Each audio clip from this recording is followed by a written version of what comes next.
മഹാരാഷ്ട്രയിൽ വകുപ്പ് വിഭജനം സംബന്ധിച്ച് ബി.ജെ.പി. ശിവസേന തർക്കം നിലനിൽക്കുന്നതിനിടെ മുഖ്യമന്ത്രി ദേവേന്ദ്ര ഫട്നാവിസ് ഇന്നലെ രാത്രി കേന്ദ്ര ആഭ്യന്തരമന്ത്രി അമിത്ഷായുമായി കൂടിക്കാഴ്ച നടത്തി.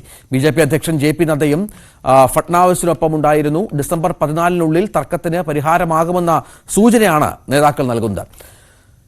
ആർ കിരൺ ബാബു നാഷണൽ ഡെസ്കിൽ ചേരും. കിരൺ, ഈ തർക്കം ഇപ്പോൾ ആഴ്ചകൾ പിന്നിടുകയാണ്. മന്ത്രിസഭാ രൂപീകരണം കഴിഞ്ഞിട്ട് ഇപ്പോഴും തർക്കം തുടരുന്നു.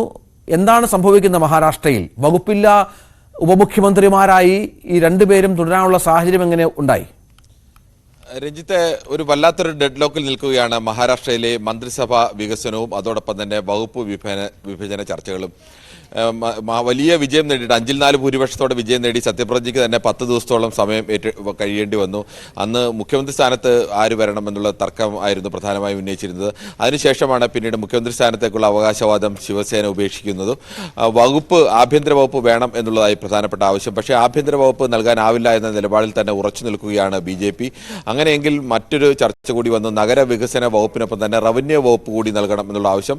നഗരവികസന വകുപ്പ് നേരത്തെയും ശിവസേനയും ഷിൻഡെയും കൈകാര്യം വകുപ്പാണ്. അതിനൊപ്പം റവന്യൂ എന്ന പ്രധാനപ്പെട്ട വകുപ്പ് കൂടി നൽകണമെന്ന് ആവശ്യം ഉയർന്നു. അതും കഴിയില്ല എന്നുള്ള നിലപാടിൽ തന്നെയാണ് ബി.ജെ.പി. നിൽക്കുന്നത്. അതിനുശേഷം ഹൗസിംഗ് വകുപ്പ് എങ്കിലും നൽകണമെന്നുള്ള ആവശ്യം ഉന്നയിച്ചു. പക്ഷേ അവിടെയും ഒരു തീരുമാനം എങ്ങും എത്തുന്നില്ല.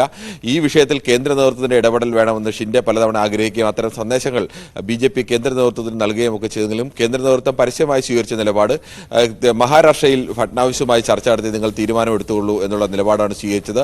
എന്നാൽ ഷിൻഡെ പരസ്യമായി എവിടെയെങ്കിലും ഇത്തരത്തിൽ ഒരു എതിർപ്പ് പ്രകടിപ്പിക്കാൻ തയ്യാറാവുന്നില്ല.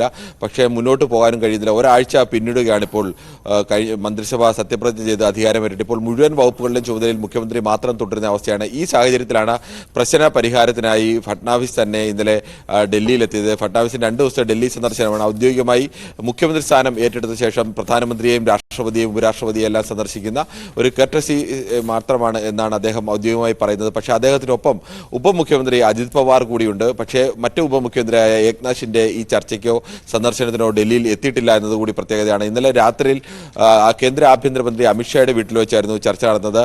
ബി.ജെ.പി. ദേശീയ അധ്യക്ഷൻ ജെ.പി. നദ്ദയും അമിത്ഷായുടെ വീട്ടിൽ നടന്ന ഈ ചർച്ചയിൽ പങ്കെടുത്തു. പ്രധാനമായും എങ്ങനെയാണ് ഈ പ്രശ്നം പരിഹരിക്കുക എന്നുള്ളതാണ് ഇവർക്ക് മുന്നിലെ വലിയ വെല്ലുവിളി.